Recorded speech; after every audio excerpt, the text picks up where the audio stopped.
Alright guys, so that was Pit and the Pendulum. Hopefully you guys liked it. Now let's go and talk about the story by itself. From the beginning we have this sense of impending doom. From the get-go, Poe starts playing with our emotions, specifically that of dread, and it's something that continues throughout until literally the very last sentence. It's the only time where we finally get a reprieve of that. It's the only time where he finally gets relaxed. To be honest, we don't know a heck of a lot about the narrator, the main character, and that doesn't really matter outside of the fact that we know the Spanish Inquisition's going on and yada yada yada. But we know he's being executed and tortured, and he goes through a couple things. But finally, we get to the main idea, and one of the most famous images associated with the short story is the idea of a man strapped to a table with this giant pendulum, this giant axe, slowly swinging down. To essentially cut him in two. And first off, the idea of waking up and being strapped down, hands tied up, is just frightening to begin with. But the idea of looking up and seeing this thing come at you is just it comes up with like that nightmare. It's a very common nightmare that people have about being run over slowly. You get hit by the car, but you're holding on to the grill, and you slowly just kind of get run over, and you wake up typically in that kind of fashion, and literally a nightmare. And so Edgar Allan Poe plays on this in such a way that you feel that dread. It is something that is with you as a reader, as the audience, as the narrator has pulled you in specifically to feel that with him. And let's talk about specifically the idea referred to as the pit and the pendulum.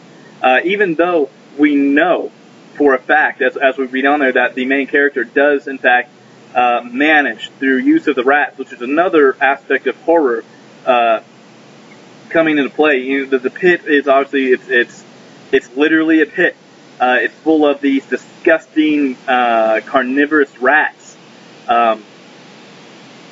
That have been obviously feeding off of the dead of the victims of this pit, and he manages to you kind of use that to his advantage to get free, even though for hours upon end he's watching this pendulum just come at him, knowing that there's no stopping it. He still struggles and eventually obviously does get free, which is good for the reader. But then the thing that pops into his mind immediately after is he's exchanged one horror for another. Just because he's gone through the pendulum, which was hours of torture by itself, watching this thing come down, literally so close as to get 3 inches from his chest, where he's having to kind of escape as it swings back and forth, to use that time in between to try and maneuver himself in a way to escape. But now he's stuck in this pit. And so now he as soon as he gets down there, he discovers he's exchanged one horror for another, that of the idea of starvation, of having to fight off these rats that are trying to eat him slowly to death if he falls asleep, because remember when he was on the table, they were on him trying to eat him, all that kind of stuff. And so there's no good answer. There's no good death for this guy, essentially. And so for a moment, there's almost this idea that maybe it would have been better for him to have been cut in two by that pendulum, as he has no real hope, it seems. And we feel that kind of feeling whenever you know that there's a movie on that's never going to end well, that it's a tragedy, you know it's going to end in one way, but you watch it anyway. And that's exactly what we have here with Pit and the Pendulum. Is now he's exchanged the pendulum for the slower death of the pit, that big, deep, dark hole. There's no getting away from it. At least he thinks immediately. And so essentially he decides he's going to obviously try and scale the wall, that kind of stuff. It's kind of like a scene from Dark Knight Rises, which is a terrible movie from the get-go anyway. But anyway, it's dealing with the idea that he would choose any death, including that of falling down and snapping his neck, would be better than waiting to die in the pit after surviving the pendulum. He even says any death but that of the pit, or something along those lines. But we know at the end, he's obviously in the process of falling down and trying to scale this wall, and his the French army had shown up and someone was there, a compatriot of his, reaching, grabbed him. And then we find out the Inquisitors are now in the hands of the French army. And that's the end. I mean, that's it. We know that he has survived the pit. He survived the pendulum. After all of that, it is hard on the heart when we're thinking from this point of view. But what Poe did is he pulled us in directly into it. And that we really want this guy to escape. But even after he escapes the first time, there's still all of that idea of being left there to die of starvation, thirst, exposure, man-eating rats. That's not a good way to end, regardless. And so whenever you play with an idea of like, it might have been better to die by the pendulum, that's good writing. If you guys get to a point where your reader is thinking one negative outcome is better than the worst negative outcome, then you're on to something. You should probably continue to utilize that. However, Poe was a master storyteller. I'm not expecting classical language from you in that way. I'm not expecting you guys to come up with something that's so, for a short story anyway, epic in its creation. As he worked, that was his life. That was his livelihood, his job. And so he was a master craftsman in that regard. Now, I expect whenever we get there, after we do our editing, revision, all that kind of stuff, excellent work and polished work from you. But I'm not expecting you guys to be the next Poe this early on. Writing is a skill that you develop over time. And that's exactly what we're doing right now. We are developing those skills, and eventually you'll continue to use them over time, especially those of you guys who'll be having me in class for English, whether it's Advanced English 2, English 2, or 4, English 4. Next up, what you need to do, first off, you need to do the quiz. It'll only be 5 questions, and just like all the others, it's always 10 points. Whether there's 10 questions, then it's 1 point apiece. If it's 5 questions, then they're 2 points apiece. Partial credit is always given whenever it's 5 questions, but do your very best, and then do the blog. Remember, every blog has to be, it will very depend on the prompt, but this blog that you have coming up, you need at least 3 paragraphs, and then you need to respond to 2 other blog posts.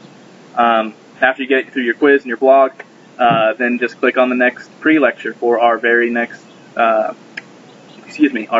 story, which is much more modern, and it's about being a writer, or trying to be a writer anyway, and there's some interesting advice to it. In fact, it's one of those things where it is a short story, which is very humorous, a little bit dark, and it's not in any way. If you read this story and you get to the point where you're like, that sounds like the life for me, then you're not getting the point of the story. In fact, the story is supposed to make being a writer sound absolutely terrible because of all the things that comes with it.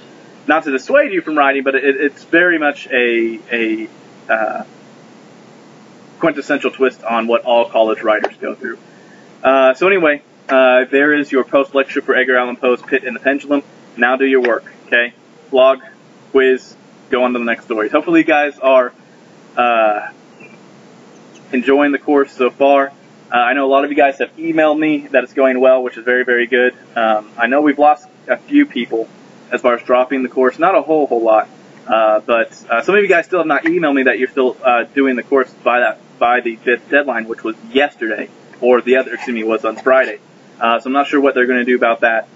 So if you're dropped from the course, we might need to make steps on having to fix that. Otherwise, you're out of luck. But we'll fix that. We'll do what we can anyway. That being said, make sure you're checking the Blackboard page for announcements on top of your work. Everything as far as blogs is right there on Blackboard. All the discussion boards are right there on Blackboard again. But remember, the things that you will be sending to me, your quizzes, you send those to my email, my Gaggle email ideally. Now, some of you guys, for whatever reason, you don't have my Gaggle email, it's in the announcement page. It's right there under quizzes. This is how you'll get your short story to me too. So those of you guys who are doing that, continue to do that. Continue to be diligent. The best part about an online course is do this on your own time. I know some of you guys are on vacation right now. I know some of you guys are at camps of varying topics and interests, which is perfectly fine. There's no hard deadline for any of this work. However, if you are that person that turns everything in on the last day, I'm going to hunt you down. I will find you next year. If I've got you in class, God help you. All right? Just don't do it. Make sure, please, if there's any late work, that you send it throughout that last week. But I will take everything up until the last day. Now, after that last day, that you were given, which I believe is 29th, you're done. Okay? Like that's it. Because then from there I'm grading, putting the things to SIS, and then we're done. Now, this is our second unit, which at the end of the second unit you will be halfway through our course, essentially already. So please be diligent. Make sure you're doing the blogs and discussion, as that's our classwork. So if you're not doing those, you're not getting points for those, you will not pass this course. So make sure you're doing that. Hopefully you guys are enjoying it overall. Send me an email. Just let me know how you're doing. Next week I'm going to start calling you guys to kind of take the temperature of the course, talk to you guys a little bit about your classwork, all that kind of stuff. Those of you guys who I don't get a hold of, email me back before you call me. Dude, just don't call my number, okay? Just don't do it. Anyway, hopefully you guys enjoyed the story. Click on the next video, after you do your quizzes and blogs, click on the next video, get started, enjoy, and look forward to hearing from you guys.